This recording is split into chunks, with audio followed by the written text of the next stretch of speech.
I invite the Minister of Housing and Municipal Affairs to lead the House in prayer or reflection. Thank you, Mr. Speaker. Our days here are busy, full of important and pressing work, and so I offer this as a moment of pause. This is a piece titled Enduring Blessing by Jan Richardson. What I really want to tell you is to just lay this blessing on your forehead, on your heart. Let it rest in the palm of your hand, because there is hardly anything this blessing could say, any word it could offer to fill the hollow. Let this blessing work its way into you, with its lines that hold nearly unspeakable lament. Let this blessing settle into you, with its hope more ancient than knowing.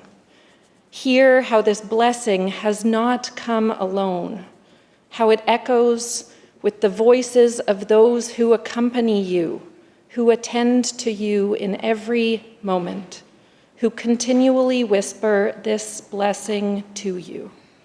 Hear how they do not cease to walk with you, even when the dark is deepest. Hear how they encompass you always, breathing this blessing to you, bearing this blessing to you still. Amen.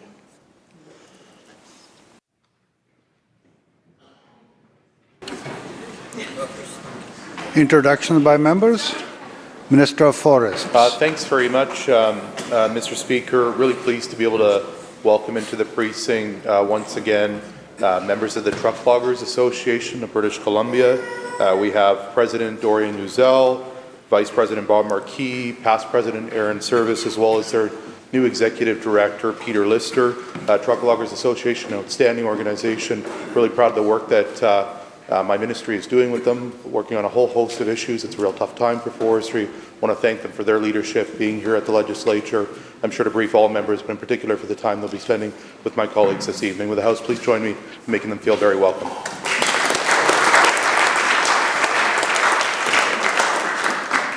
Minister of Children and Family Development. Thank you, Honourable Speaker. In the legislature today and tomorrow is the BC Association for Child Development and Intervention.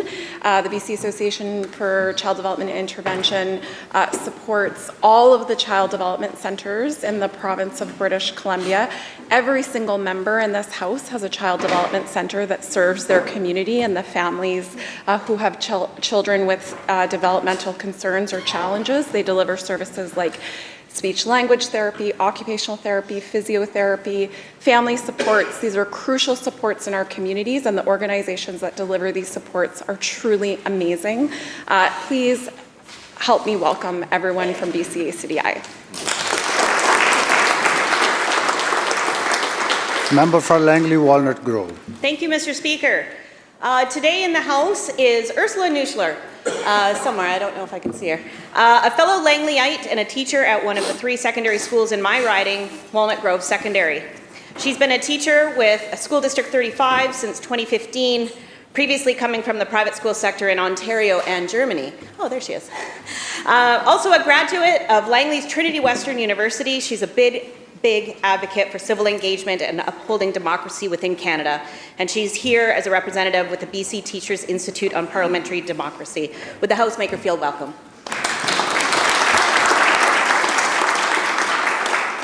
Minister of Social Development and Poverty Reduction.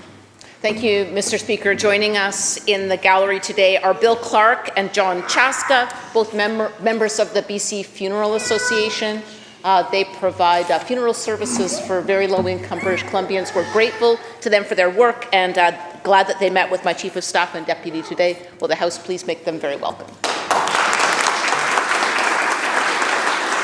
Member for Columbia River Revelstoke. Thank you very much, Mr. Speaker. I'd like to welcome all the teachers here for the Teachers Institute on Parliamentary Democracy. I mentioned this before in the House that 3 short years ago I was a graduate of this program with you as a teacher. And I just want to thank Karen and Michelle, Nathan and the others who put on just a world-class few days here at the legislature. So welcome. I look forward to chatting with you all at lunch tomorrow. Would the House please make all the teachers feel welcome here today?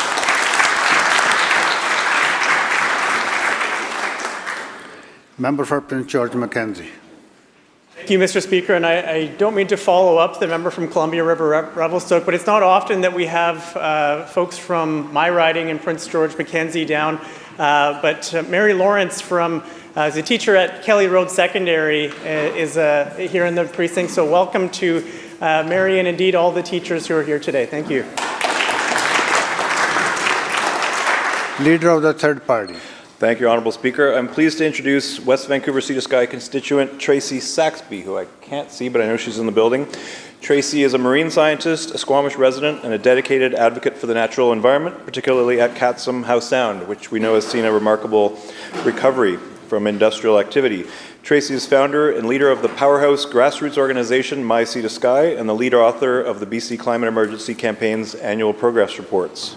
Tracy also kickstarted the nationwide movement to eliminate single-use plastics in 2007. Please join me in welcoming Tracy to the House.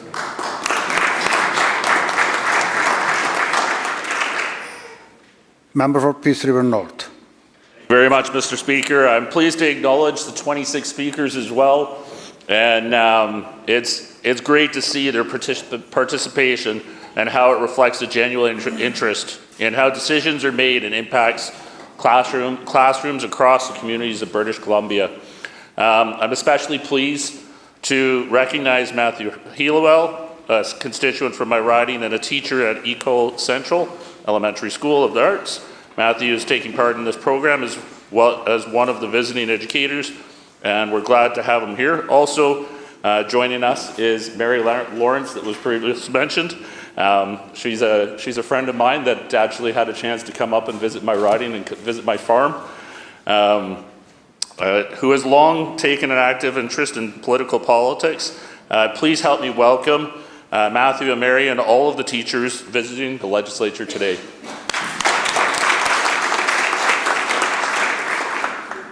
Minister of Infrastructure. Thank you, Honourable Speaker. I have Azalea here with me today.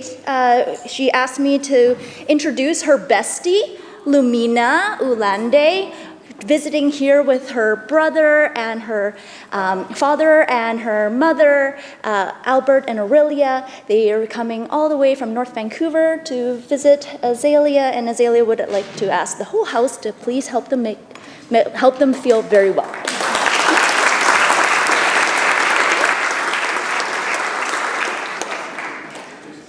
Minister of Education. Thank you very much, Honourable Speaker. As you've heard, today in the House we have the BC Teachers Institute on Parliamentary Democracy visiting us.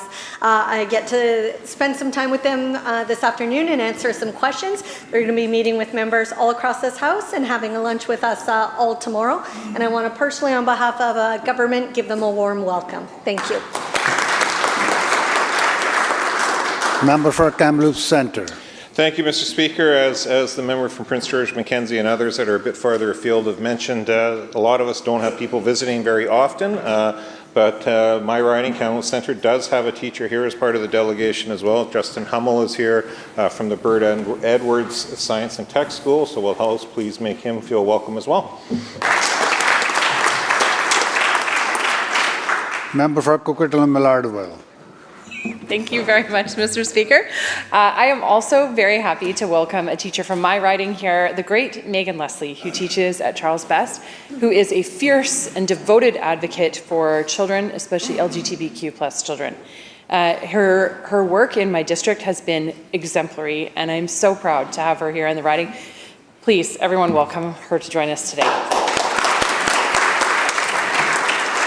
Minister of Mining and Critical Minerals. Thank you, Honourable Speaker. I am pleased to welcome special guest to the gallery this afternoon, my admin coordinator, Nairi Lord, who continue to do exceptional job, is here with our partner, Paul Studder, and their friend, Chris Denson. Paul and Chris, Mr. Speaker, both work at the University of Victoria and are longtime Victorians, but this is their first time at the question period. So I would like to ask all the members to make the QP experience memorable. Would the House please make them welcome here? Member for Vancouver Kensington. Speaker. Pleased to welcome with the whole House 25 teachers from across British Columbia who are with us for the remainder of the week to participate in the 26th BC Teachers Institute on Parliamentary Democracy, an intensive 4.5 days of professional development on democracy, politics, and governance, from rural and urban schools, public and independent, English and French immersion from grades 4 to 12, to expand their knowledge of our parliamentary system to better equip BC students. They're also joined by 3 of their peers who are returning in the role of facilitator: Michelle Cumberland from Holy Cross School in Penticton, Justin Hummel from the Science and Tech School in Kamloops, and Ursula Neuscheller from Walnut Grove Secondary in Langley.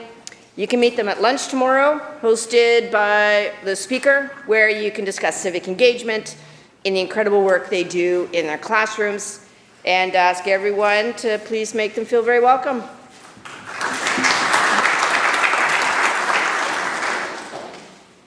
Madam Clerk.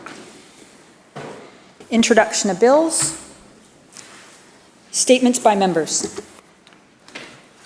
Member for Ladysmith Oceanside. Thank you, Honourable Speaker. It is vaccine season. Vaccines. Thank you. Vaccines are one of the greatest achievements in public health. They have saved countless lives. They have prevented or eliminated diseases that once devastated families and communities. My father and my uncle both contracted polio as children because there was no vaccine available to them. They both spent months of their childhood in iron lungs, and as a result, my uncle lived his entire life with mobility challenges. When he was alive, my dad constantly reiterated how fortunate we are to have access to life-saving vaccines. As a parent, I am very grateful for the convenience of BC's school immunization program that makes it so easy for families to keep children and communities safe. The success of the school immunization program speaks for itself. Because of the grade 6 HPV vaccination program, cervical precancer rates have been reduced by more than 50% amongst vaccinated women. That is the kind of progress that changes lives. Vaccines don't just protect individuals, they protect entire communities. With vaccines, we stop outbreaks before they start, safeguarding those who cannot be immunized, such as newborns. That is why maintaining high vaccination rates is critical. Vaccines also reduce hospitalizations, they ease pressure on our health system and save millions in treatment costs. But success can make us complacent. When vaccination rates drop, diseases return, as we've seen in recent months with the measles outbreaks. So let's not let history repeat itself. Vaccines are safe, they are effective, and they are essential for a healthy future. I call on everyone in this House to promote the positive benefits of vaccines in their own constituencies. Protect yourself, protect your communities, get immunized.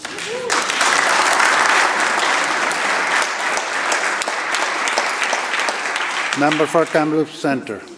Thank you, Mr. Speaker. Recently, as we were all coming out of the Thanksgiving long weekend, where we were all thinking about things to be thankful for, I had a new perspective put on my life as I realized, as somebody who obviously would not have personally interacted with an OBGYN, just how thankful I actually was for the service they provide in Kamloops and the surrounding areas.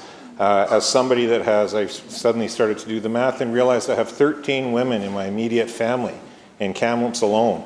And I start to think about all the other families that are impacted by the services, the great work that OBGYNs, the nursing staff, the other healthcare professionals do for the provision of healthcare, not just in Kamloops for women, but across this province. And really it did bring to light, as I started to reflect back over the last 3.5 years, of the support my family personally has received as I watched 3 grandchildren all be born at Royal Inland Hospital, actually a 4th on the way. And you start to realize just how this truly does, what these doctors do impacts people on their everyday life, be it from the OB side of the equation, but also the various treatments and procedures that women need to go through on a surgical side of the GYN, of the OB-GYN continuum. And I really wanted to take this time to say to those healthcare professionals, those doctors, thank you. As simple as that. Thank you for the work you have done, the decades you've committed to the community of Kamloops, to women's health within Kamloops, and a deep appreciation that sometimes goes unnoticed.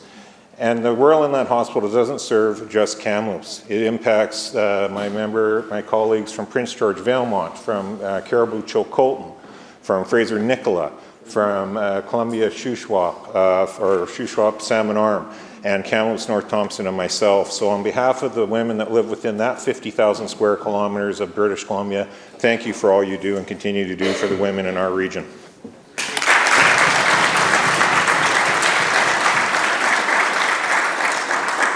Member for Nanaimo Lansdale. Thank you, Mr. Speaker. Across the North Island, a new story is being written, one that is more than what we take from the land, but what we build together upon it. Recently, I visited North Isle Copper and Gold in Port Hardy, a project that represents the future of our natural resource sector. It's a place where collaboration replaces conflict, where local First Nations like Quitsino First Nations are not just partners, but leaders in shaping what comes next. Nearby, Cape Scott Wind Farm, which powers the equivalent of over 24,000 homes and stands as a testament to clean energy potential on Vancouver Island. What I saw is two stories of opportunity converging: the story of our natural resource strength and the story of our clean energy future. I saw the possibility of a mine that could employ 600 people and could one day be powered by the very wind that blows across the coast. A community where six-figure paychecks could mean families can stay, grow, and build a life with dignity. What struck me most at North Isle Copper and Gold were the people, especially young people like Jaylee, Chase, Jackson, and Oliver, whose pride of work and hope is emulated in the leadership of CFO Nick Van Dyke and CEO Sam Lee. When we connect our resource strength with our clean energy future, when we empower local people to lead, when we make room for the next generation to dream, we create jobs, we build belonging, we build purpose, and we build British Columbia. This is what reconciliation and economic renewal can look like when we align clean energy with responsible resource development that honors both people and the land. So let's look to companies like North Isle Copper and Gold, who are leading by creating hope, prosperity, and the promise of a future which our young people can thrive here in British Columbia. Thank you, Mr. Speaker.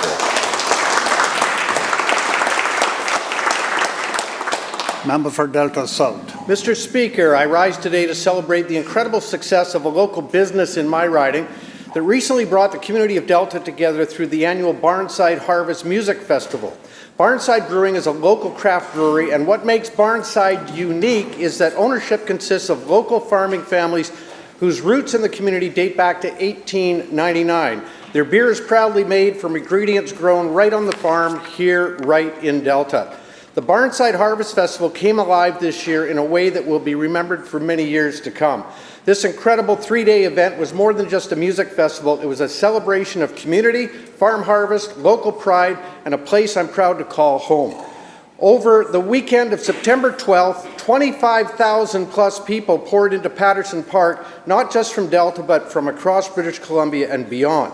They came for the music, yes, but over 35 musical groups were also there for the atmosphere, the connection, and the spirit of something truly special.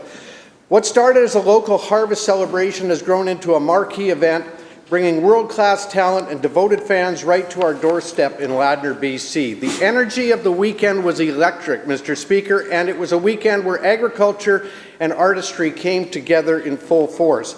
Of course, none of this would be possible without the vision and dedication of the people behind the scenes. A huge thank you to Brent and Shelley Harris and Ken and Andrea Malenstein, owners of Barnside Brewery, and to the legendary festival producer John Donnelly.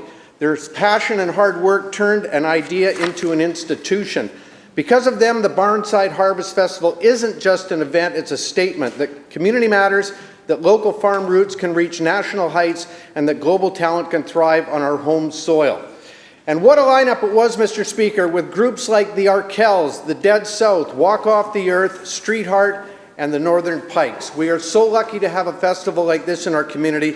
The success of this weekend reaffirmed what we already know. This festival is more than a show. It's a celebration of who we are, what we grow, and how far we can go together. Thank you, Mr. Speaker. Member for Burnaby South Metrotown. Thank you, Honourable Speaker. It is a pleasure to rise today in celebration of Small Business Week. It's a time to recognize the hard work, determination, and innovation of small business owners all across BC. More than 500,000 small business employ over 1 million British Columbians. That's 41% of our workforce. They are the backbone of our economy and the heart of our communities. From the cafes to family-run shops that anchor our main streets to the tech startups and manufacturers driving new opportunities and growth. The past few years have been challenging. Now, rising global costs and labor shortages have affected businesses everywhere. But in the face of those challenges, small business owners have shown remarkable resilience, and our government is standing with them every step of the way. Through our Ease of Doing Business initiative, we are listening directly to business owners to identify barriers and streamline processes because practical solutions make the biggest difference on the ground. We have launched the Community Safety and Target Enforcement Program to help business operate in a secure and welcoming environment, addressing street disorder and property crime, issues that matter deeply to business owners and their employees. Our government is tackling the root causes of the challenges businesses face by building more housing, expanding affordable childcare, training more skilled workers, and making life more affordable for everyone who call BC home. Seeing my parents run a small business growing up and having been a small business owner myself, I personally know that supporting small businesses means investing in people, communities, and the conditions that allow business to succeed for years to come. So during Small Business Week, let's all say a hearty thank you to the tens of thousands of small businesses across BC. And let's commit to supporting these entrepreneurs who employ and embody our best of our province, creativity, resilience, and a belief in the future of BC. Thank you, Mr. Speaker.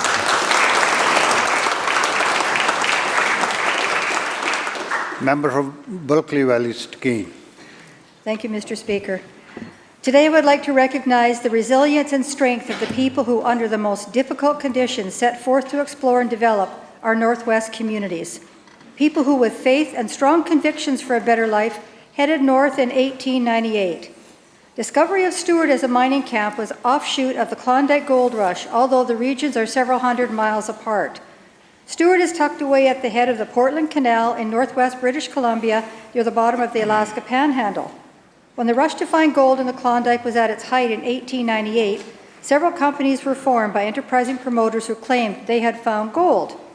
A man from Seattle named Burgess set out with 67 men and chartered a steamer named Discovery.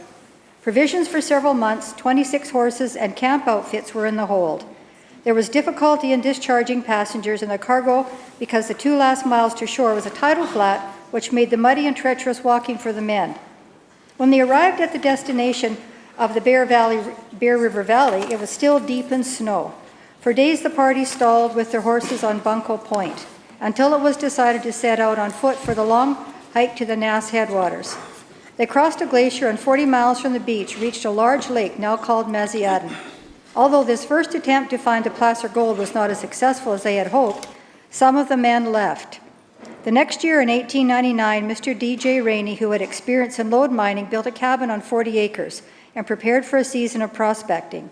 Often when staking a claim, he did not know whether he was in Alaska or on Canadian soil, so he filed his claim papers on both governments' recorders. Among the first was a family of 4 brothers named Stewart from Victoria. They staked claims in several acres of flat land adjoining Rainey. A full-fledged stampede gathered force, and in a few months there were 46 mining companies in the territory. One was the Portland Canal Mining Company, a development company, a few miles up Bear River. Here they had a mill with a capacity of 75 tons of ore a day.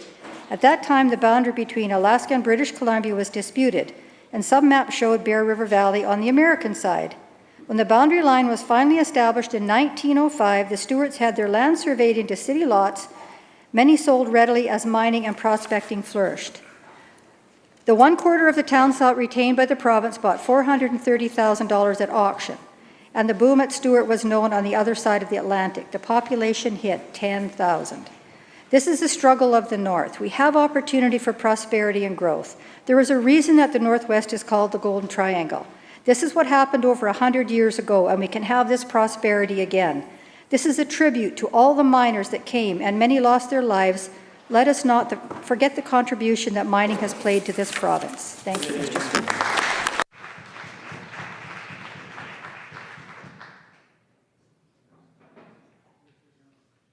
Solicitor General.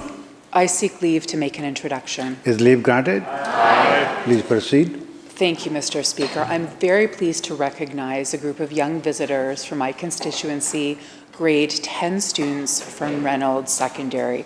They are visiting the legislature today through the parliamentary tour program. These students are learning about how our democracy works and how their voice can shape the future of our province. I hope their time here inspires them to stay curious, engaged, and active in their community. I hope the House will please join me in welcoming the students from Reynolds Secondary as well as their teacher, Miss Alicia Jones, to the House.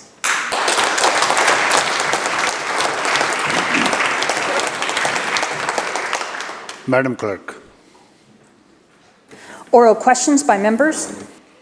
Member for Prince George Whalmount. The BC Coroner's Service has reported that 435 young people have taken their own lives in just 4 years. Half of those children and youth had involvement with the Ministry of Children and Families.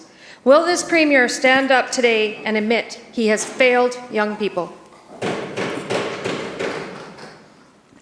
Minister of Children and Family Development.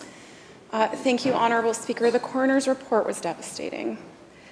As a mom of young people, my heart goes out to any family that experiences a young person that's having mental health challenges or who devastatingly takes their life. We take the coroner's report very seriously. We are working across ministries on recommendations. That work will be ongoing. We take it very seriously and happy to work with the member opposite as well. Member supplemental. Let me repeat for the Minister. Half of these children who died by suicide were involved with MCFD. These children were failed by MCFD and failed by this government. I have stacks and stacks of reports, inquiries, and investigations into MCFD calling for substantial changes into how this ministry operates. When will this ministry finally make changes that protect BC children, youth, and families? Minister. Thank you, Honourable Speaker. There is nothing I take more seriously than the safety and well-being of every single child in this province. Every single day that I get up, we are working on improvements in my ministry. My Deputy Minister chairs the Deputy Minister's Project Board. We are working across government on a comprehensive child and youth well-being plan and outcomes framework. I meet with the representative of children and youth regularly. It is devastating that any child or youth is struggling in our province. We are working every day to make investments in child and youth mental health, investing in foundries across our province, making sure that children and youth have wraparound supports, making more investments for young people through our SAGE program, ensuring that young people have a good start to life. There's always more work to be done, Honourable Speaker. It is never okay that any child is struggling. I will work hard every single day that I have the privilege of being in this role to make sure we're doing everything we can to change the trajectory of children's lives. Member for Chilliwack, Curtis Lake. Thank you, Mr. Speaker. We live in a time right now where the leading cause of young people today is overdose. I'm beyond angry at the failures of this government to address this issue. I've shared already how personal this is for me, for my family, and for my community. And I don't know how many funerals members have had to go to for young people in their lives who've died alone because of toxic drugs. But I've attended way too many. The Premier said that decriminalization is a failure. I completely agree. So what are we waiting for to end decriminalization and so-called safe supply? What are we waiting for to end this madness in our province today? Minister of Health. Thank you so much, Honourable Speaker, and thank you to the member for consistently bringing her passion, her advocacy, and her lived experience into this House. What makes this House stronger is having people like her and others who bring these voices into this place. It is so vitally important that we listen to them and that we recognize the impacts that these devastating losses have had on us, on our loved ones, on our communities. Mr. Speaker, this government continues to place this as one of our highest priorities, especially when talking about youth. The young ones, the people that we care about, that we love, that we want to do everything we can to intervene early, to prevent small problems from becoming bigger ones, from providing the access to mental health supports, to treatment, recovery, and more. Mr. Speaker, that's why we have maintained such a dogged focus on programs like the Road to Recovery, building a seamless continuum of mental health and substance use supports, providing supports that are tailored for Indigenous peoples, that are provided for youth, that are provided for people in industries where substance use is seen at higher rates. Mr. Speaker, we are going to continue to use every tool that we can, knowing that there is no one magic bullet here, but it is going to take determination, it is going to take persistence, and it is going to take each and every one of us working on this together. Thank you, Mr. Speaker. Member supplemental.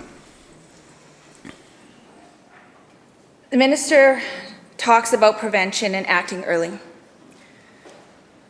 126 youth died from the last coroner's report, and we have yet to see how many more we've lost to this toxic drug crisis that we're facing.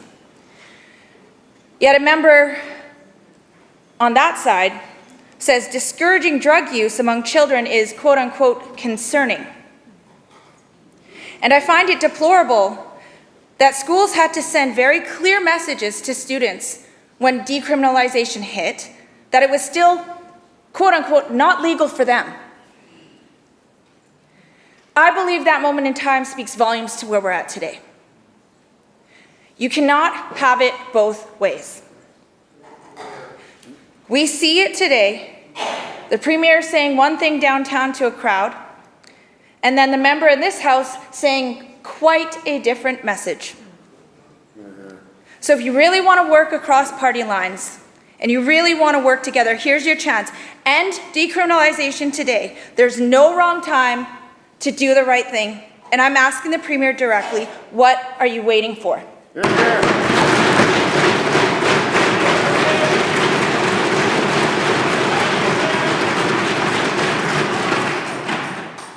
Minister of Health. Thank you so much, Honourable Speaker, and thank you again to the member. The member cites numbers, and any number higher than 0 is too high. Again, this is a devastating crisis that requires us to put all our time and attention and use the tools that we have before us to make the investments that are needed, the investments in young people, the investments in people of all ages, and doing everything we can for early intervention in schools with age-appropriate programs, with mental health and addiction services that meet the needs of people at the age that they are at, Mr. Speaker. We're going to continue to do that. That's why we've continued to build out services and increase access to specialized treatment, for example, building out foundry centres where youth can come together, integrated child and youth teams that help assist youth at times when they need it most. Mr. Speaker, we're not going to stop doing that. Decriminalization has been a tool to help reduce some of the stigma We know that it has made it easier for some people to seek the supports and the access that they need and overcome some of the barriers. We're always monitoring the programs, the initiatives that we've taken, and we've shown the responsiveness to changing because we know that other issues remain a high priority for communities. For example, the safety of people on our streets. Mr. Speaker, we are going to continue to take a cross-government approach. Ministries working together to attack this problem every single day so that we do not lose more people, Mr. Speaker. Thank you. House Leader of the Third Party. Thank you, Mr. Speaker. My constituents on Salt Spring Island are days away from a crisis. Island Health is cutting funding for overtime and agency staffing in long-term care and assisted living. Elder care residences on Salt Spring and across the province just got 1 month's notice of the change. This decision will have severe consequences for seniors, their loved ones, healthcare workers, and communities like Ganges. We know that cutting funding from one area puts pressure on another area of the system. We know that hospitals and housing are already stretched past their limits. Caregivers can't do their jobs when your government creates so much uncertainty and so little future-oriented planning. My question is to the Minister of Health. Will you postpone the long-term care funding cuts and work with the care sector to establish a fair and sustainable funding model for long-term care and assisted living? Minister of Health. Thank you so much, Honourable Speaker, and thank you to the member for the question. Thank you for the conversation that we had earlier on this week, where he shared with me some of the details of what he is hearing from his constituents and from this facility in question, and I look forward to visiting Salt Spring Island together with him very soon. Mr. Speaker, I want to start by acknowledging just how hard long-term care facility operators and the staff in them have worked to support our seniors and how incredibly vital that is. Mr. Speaker, they've done so much to keep people safe, particularly during the pandemic, but then of course now as well. And as the member knows, we've talked about in this House before, these were temporary measures that were brought in at an extraordinary time always meant as an emergency measure, but I know that the theme the third party has brought to the House this week is around reliability, and I couldn't agree more. Building a sustainable, reliable system that is not reliant on temporary measures. Mr. Speaker, that's why we're addressing the root causes of why that funding was needed in the first place. Mr. Speaker, that is around training more healthcare assistants, adding more healthcare aides to the workforce, paying them fairly, Mr. Speaker, improving conditions across the sector, raising the standards and making sure that we are meeting them, because there is nothing more important than taking care of the people who need this help and support the most. Thank you. Member supplemental. Thank you, Mr. Speaker. Healthcare isn't the only sector where British Columbians have been thrown into uncertainty. When this government cancelled the carbon tax in the middle of the night, they took away funding for an essential stipend that hundreds of thousands of low-income British Columbians rely on. With social and disability assistance rates well below the poverty line, thousands of people use that money to pay for rent and put food on the table.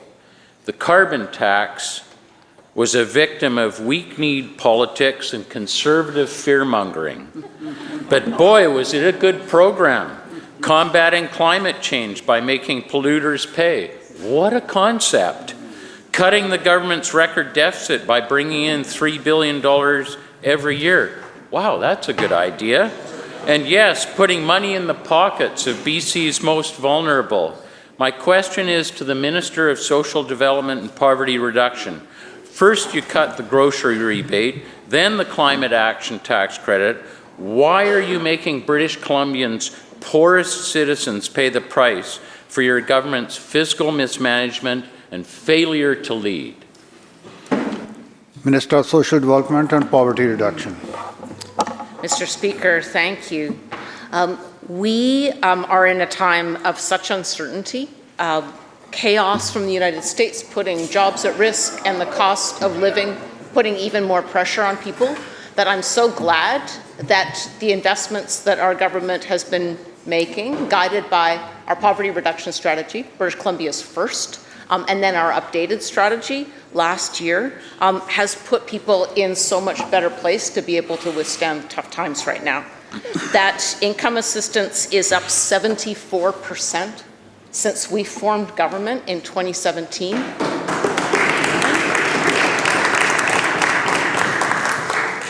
In contrast, you'll remember that the Conservative leader, when his government was in power, they'd frozen income assistance rates for a decade. Where before the senior supplement had been frozen again, we doubled it and then expanded it again. And we're on an emergency basis, and any member of the public on income assistance who's having trouble getting by, please do reach out. We've got supports that are available, whether it's for food or making rent or medical supplements. We want to support people at this really challenging time, and we've got the system to do that. Leader of the Fourth Party. Thank you, Mr. Speaker.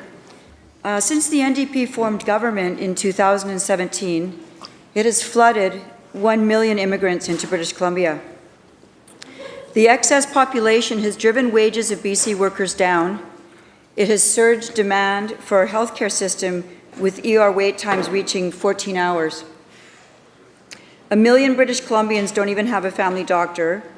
Housing is unaffordable. Schools are crowded and teachers are overwhelmed. The Premier has admitted that the temporary foreign worker program has negatively impacted our economy and our social fabric. Mr. Speaker, will the Premier get on the phone today and demand that Mark Carney immediately suspend all immigration to British Columbia?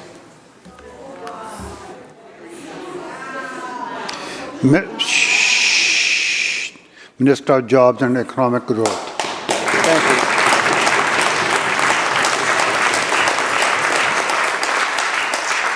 Thank you so much, Honourable Speaker. Again, won't be surprised at this House, because we've been discussing this for over 3 years, whether it's the Premier, whether it was myself when I was the Minister of Housing. We were advocating to the federal government to ensure that we have immigration numbers that align with the social services we have, with housing that we have in our communities. And we were doing that because, A, we want to make sure people here are set up for success, but we also want to make sure that the people that we're welcoming, the talent from around the world that we're welcoming here, have a chance to have the same quality of life that we all want for our kids. It's not fair to be able to invite people from all over the world and say to them, we don't have housing. It's not fair to invite people from all over the world and say, we don't have the social services you need. You need to build both of them up at the same time. Now, Mr. Speaker, what we're saying is we need to do it in a thoughtful way, and that the federal government has made some changes. We respect that, and we're urging them to make more. We're urging them to make changes to the LMI program, because we know there's fraud in the system. So if the member wants to advocate for reforms, meaningful reforms, then we're open to it. But the rhetoric that comes from this member, and they know what they're doing. It's a dog whistle. We know what they're doing. They're trying to incite racism. So I know the member's going to get really upset and she's going to say, I'm not racist. I'm not saying the member's racist. I'm saying her supporters think that she's racist. That's what I'm saying. Member supplemental? Yes, Mr. Speaker, thank you. On September 5th, the Premier himself called for an end to the temporary foreign worker program. So is he and the other minister calling himself engaging in racism? Members, no crosstalk. Member has the floor. Please continue.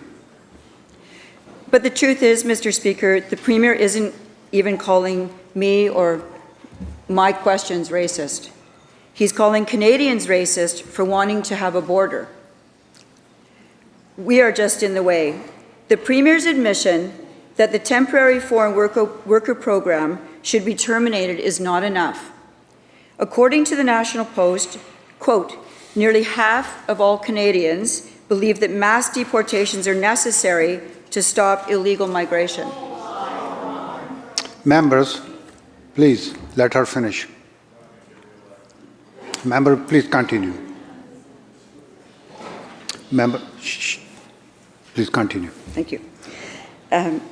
Canadians don't just want to put an end to immigration. They want governments to deal with existing illegal migrants, such as people who are overstaying their visas. This is reflected in polls. My question, yes or no, does the Premier support deporting migrants who are here illegally, as do 50% of Canadians? Minister. Thank you, Honourable Speaker. I'll continue in the frame that was in my previous answer, which is, actually, Honourable Speaker, it's sad to see that we're in this state right now. We're sad to see that we have a party that says they're one party, but they're actually pretending to be the People's Party of Canada, Honourable Speaker. If the member wants to reform immigration, we're open to having conversations. We've been urging the federal government to do that. But I don't know why the member sees people that look like me, that have my skin color, as such a threat. We are born here in Canada, and I know the member doesn't see the difference between the two, but we all have an opportunity to contribute to this country. It doesn't matter where you come from. We're a room full of immigrants, unless you're an Indigenous representative here. We all come here for a better life. That's what we all should be fighting for. It's a sad state of affairs to see this party running as the new racist party in British Columbia.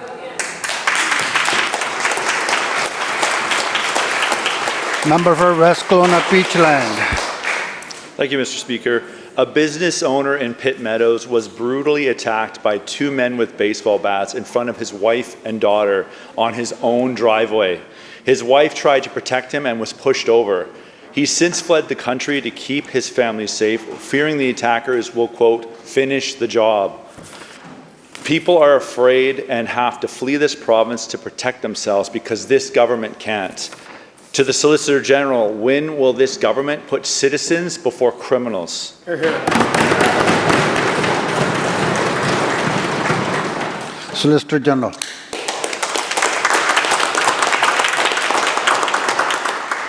Thank you very much, Honourable Speaker, and my thanks to the member for the question. Incidents of violence are deeply concerning and absolutely unacceptable. We all have the same goal, which is to keep people and communities safe. Our actions are starting to make a difference.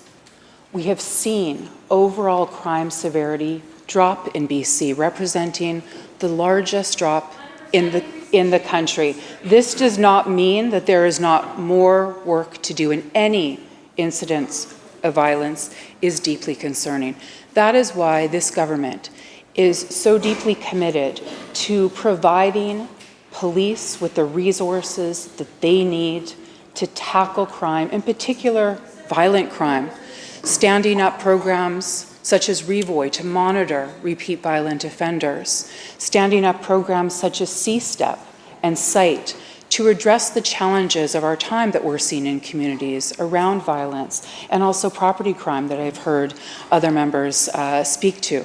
We will continue to do this work, supporting law enforcement to keep our communities safe. Member for Richmond Queensborough. Despite the minister's answers, people are fearing crime more than ever, such as the community from the South Asian community is fearing extortion more than ever. While this government refuses to discourage drug use in schools, its own resources walk kids through how to use hard drugs. Normalizing drug use doesn't make it safer, it makes it inevitable. When will this minister stop teaching kids how to use drugs? Minister of Education. Thank you very much, Honourable Speaker. And I want to be very, very, very clear to the member and to every person in this House that we absolutely teach kids that drugs are bad and that that harmful substances can be dangerous to them. to somehow imply that that is not happening in our schools is not only dangerous to our students and to their safety, it's just simply not true. Shh. I know every single person in this House, Honourable Speaker, wants to keep kids safe. That is what we do, Honourable Speaker. We want to make sure that our schools are safe and welcoming environments where students feel confident, safe enough, secure enough that they can talk to a trusted adult, a fellow peer, anyone to support them in that school system. To continue, for the members opposite to continue to stigmatize and scare children rather than educate.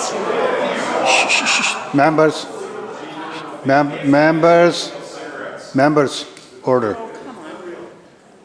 Rather than educate and support them is really unfortunate, Honourable Speaker. Thank you.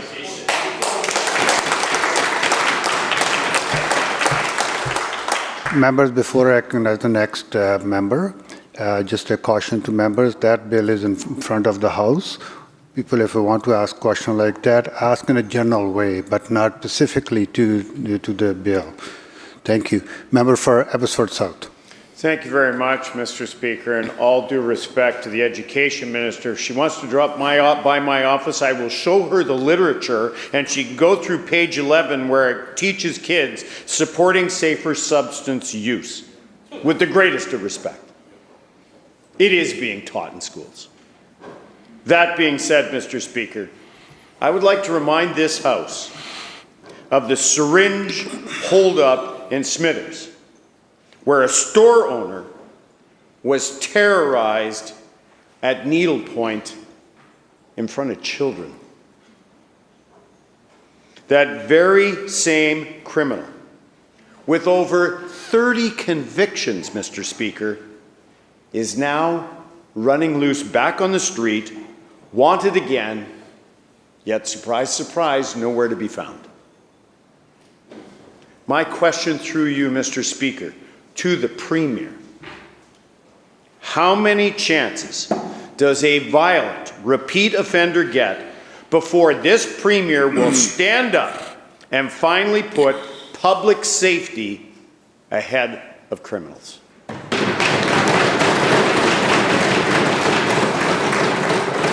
Attorney General. Thank you, Mr. Speaker. It's been a top priority of this government to make sure that the Criminal Code of Canada keeps our communities safe across this country. In fact, BC's been a leader in putting on the federal agenda changes to the Criminal Code that we know we need to make to keep our community and our country safe. Mr. Speaker, I was just speaking to the Minister of Justice federally.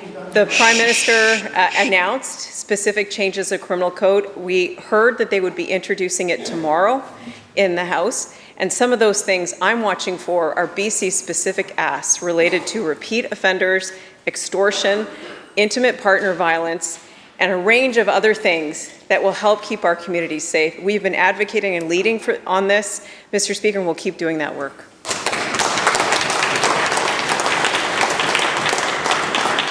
Member for Surrey North.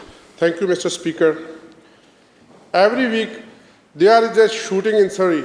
Every week, we get same speech from NDP. It's not only Bishnoi gang, another gang are also arriving in Surrey. We need safety, not speeches.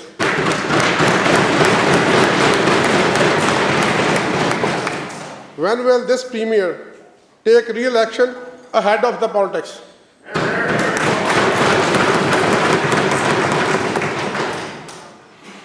Minister of Public Safety and Solicitor General. Thank you very much, Speaker, and thank you to the member opposite for the question. I know that people in Surrey are deeply concerned about the gun violence that we have seen recently, in particular the threats and the violence related to extortion. Extortion has national and international dimensions, but a very profound local impact. I've spoken to business owners and families who've been profoundly affected by threats. and even violence. That's why we are doing everything we can to support the police to ensure that they have the tools to bring these criminals to justice. This work is producing tangible results. There were recently 7 arrests and charges laid in Surrey. We've stood up a provincial task force dedicated to extortion, the first such task force in the country, to ensure that there's a coordinated response to law enforcement efforts. The Premier in BC led the charge to call for the Bishnoi gang to be designated as a terrorist entity.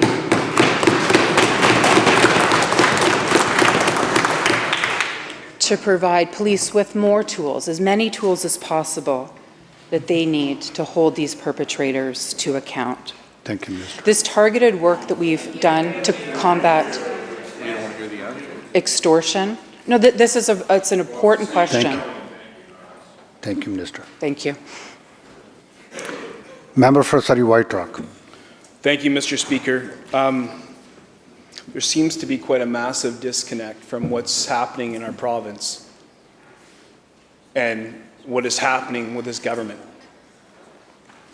Question after question we have asked, and the Minister of Education says they are doing everything to make sure our kids are safe. Our kids aren't safe. They're not.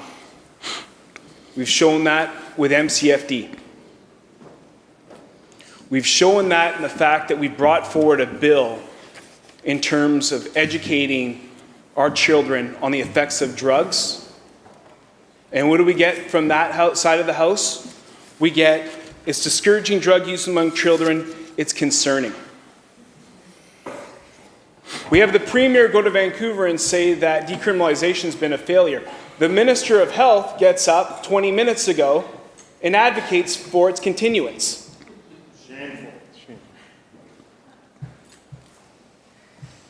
What are we doing? The fact is, this Premier says one thing, and his cabinet and his MLAs will say another. My question is direct to the Premier.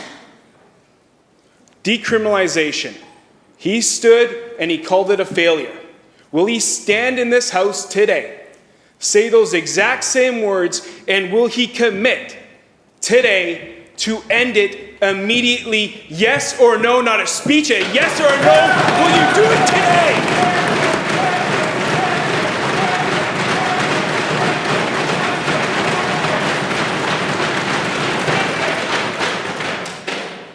For God's sakes, end it. Member, that's enough.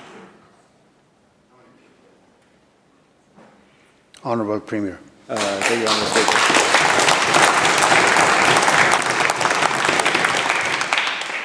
You know, keeping our kids safe is a crucial priority, and I hope and assume it's a priority of every member in this House. And it doesn't matter whether it's in relation to exposure to drugs that could kill them, exposure to predators online, exposure to vaping, exposure to bullying, or who they are. All of us have to share that core commitment to keeping kids safe. And I think all of us do. Now, there have been some challenges. I'll acknowledge that. I mean, I don't think Pink Shirt Day is controversial. I didn't ask about Pink Shirt Day, I asked you to end decriminalization. When I think member, please.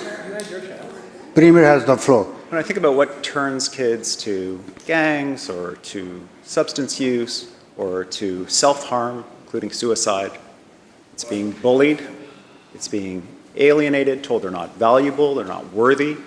I haven't met a single person who struggles with addiction who hasn't had that kind of trauma. And so I would call on all of us, do our best to work together to support kids, including recognizing who they are, holding up their value as human beings, not using them as political pawns, and making sure that we're standing up for teachers. Stop it. You know what? Members, that's enough. Hockey bags of money by drug dealers were brought into casinos while you guys were on this side of the house. So spare me the crime control arguments. Spare me the crime control arguments. Members, no cross This is talk, hard please. stuff. We got to stand up for our kids. We got to support our kids and thank the teachers and the educators who grapple with these issues every single day, and the parents who encounter a challenging environment like parents have never seen before between toxic drugs, social media challenges, bullying online. Member for Richmond Centre. These are issues of our time, and they deserve better than the treatment of the opposition, Honourable Speaker. The bell ends the question period. Honourable members, over the past sitting week, comments made during question period have at all times become disrespectful and personal in content. There is much to discuss with respect to important policy matters without resorting to personal attacks. I will return to the House with the guidance on parliamentary language, which should at all times be directed at issues under discussion and not used to attack or to disrespect each other. So my respectful guidance to all members is, question period is only 30 minutes. Before that and after that, all members work very nicely with each other. Let's keep the same respect here and courtesy in the House. We will get more questions asked, more answers given. So let's continue to work that way. Thank you so much. Member for Burnaby North. Thank you, Mr. Speaker. I have the honour to present the report of the Special Committee to appoint statutory officers. I move that the report be taken as read and received. Member, the question is the report to be taken as read and received. All those in favour say aye. Aye. Oppose? Motion carried. Member, continue. Honourable Speaker, I ask leave of the House to move a motion to adopt the report. Is leave granted? Aye. Please continue. Thank you, Honourable Speaker. I move that the report be adopted, and in doing so, it is my pleasure as Chair of the Committee to share some remarks. This report contains the Committee's unanimous recommendation to appoint Shipra Verma as the next Chief Electoral Officer for the Province of British Columbia. Since our committee was appointed in February, we conducted a rigorous and thorough recruitment process during which we received 23 applications and interviewed 4 candidates. Throughout the process, we were particularly impressed by Ms. Verma. Ms. Verma most recently served as Manitoba's Chief Electoral Officer, where she displayed her long-standing commitment to democratic values and ethics. During her more than 2 decades of service with Elections Manitoba, she demonstrated the ability to administer successful electoral events while maintaining electoral integrity. The committee particularly appreciated Shipra Verma's passionate advocacy for democratic engagement and voter accessibility. As Chief Electoral Officer of Manitoba, she worked tirelessly to promote participation with a particular focus on relationship-based engagement with underrepresented groups such as youth, New Canadians, people with disabilities, and Indigenous peoples. Ms. Verma has also accomplished this work by advocating for changes to Manitoba's election legislation and through Election Manitoba's education programs and outreach initiatives. The committee also valued Ms. Verma's focus on electoral modernization to meet current and future challenges. She successfully led the implementation of Manitoba's Vote Anywhere model, which included establishing a province-wide voter registration system, provincial address database, and the use of new technology at the polls. Would the House please join me in welcoming Ms. Verma, who is here in the gallery with her son.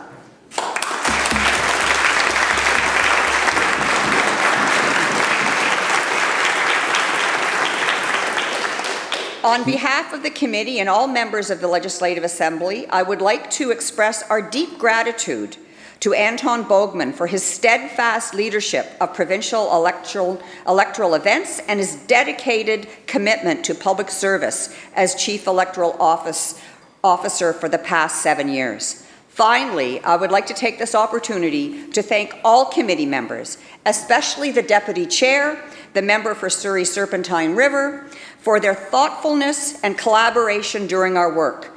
This work demonstrates that members can come together across party lines to get meaningful work done and reach unanimous decisions. Thank you.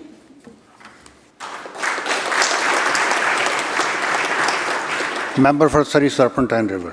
Thank you, Honourable Speaker. I would also like to extend my appreciation to all members of the committee, including the Chair, the member for Burnaby North.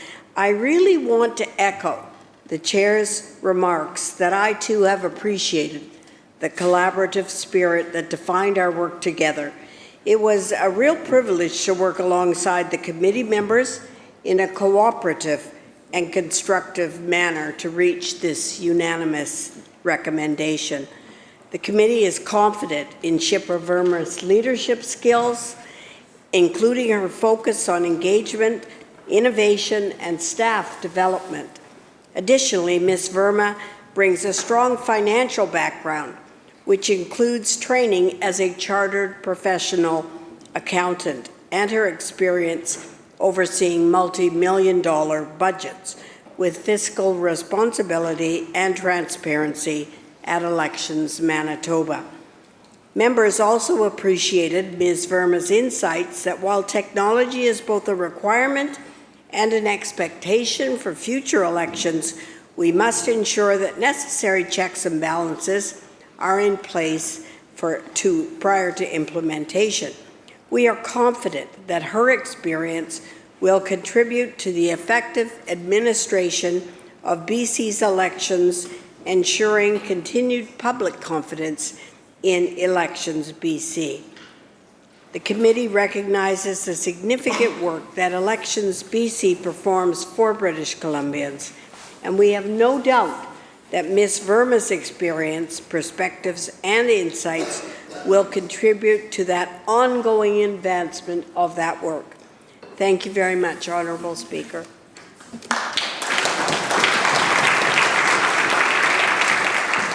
The question is adoption of the report. All those in favor say aye. Aye. Opposed? Motion carried. Members, I just want to say, sorry. Oh, member for Burnaby North still has something to say.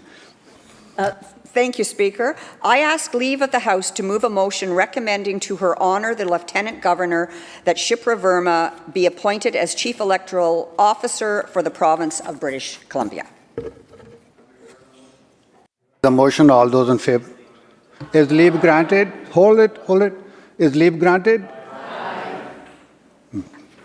I move that the Legislative Assembly recommend to Her Honour the Lieutenant Governor that Shipra Verma be appointed as Chief Electoral Officer for a term commencing on November 12, 2025 and continuing until 12 months after the date set for the return of the last writ of the second general election for which the Chief Electoral Officer is responsible, pursuant to Section 4.1 and 6.1 of the Elections Act of 1996. Now, you heard the motion. All those in favor say aye. Aye. Opposed? Motion carried.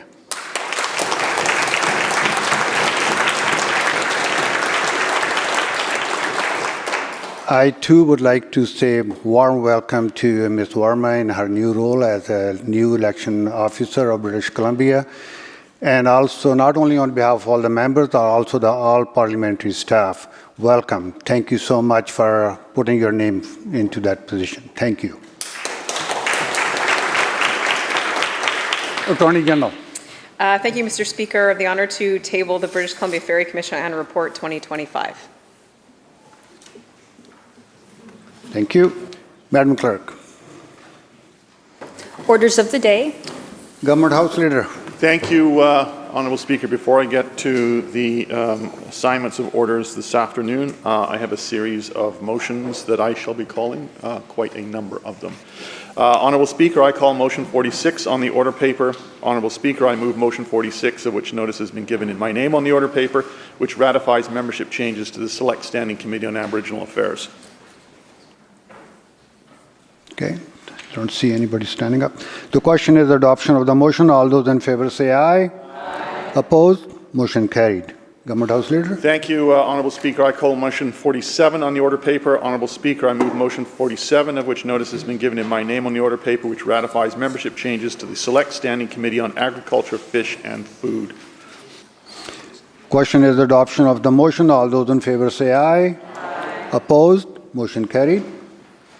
Thank you, Honourable Speaker. I call motion 49 on the order paper. Honourable Speaker, I move motion 49, of which notice has been given in my name on the order paper, which ratifies membership changes to the Select Standing Committee on Crown Corporations. Question is adoption of motion 49. All those in favor say aye. Aye. Opposed? Motion carried. Thank you, Honourable Speaker. I now call motion 50 on the order paper. Honourable Speaker, I move motion 50, of which notice has been given in my name on the order paper, which ratifies membership changes to the Special Committee on Democratic and Electoral Reform. Question is the adoption of motion 50. All those in favor say aye. Aye. Opposed? Motion carried. Government House Leader. Thank you, Honourable Speaker. I call motion 51 on the order paper. Honourable Speaker, I move motion 51, of which notice has been given in my name on the order paper, which ratifies membership changes to the Select Standing Committee on Education. Question is adoption of motion number 51. All those in favor say aye. Aye. Opposed? Motion carried. Government House Leader. Thank you, Honourable Speaker.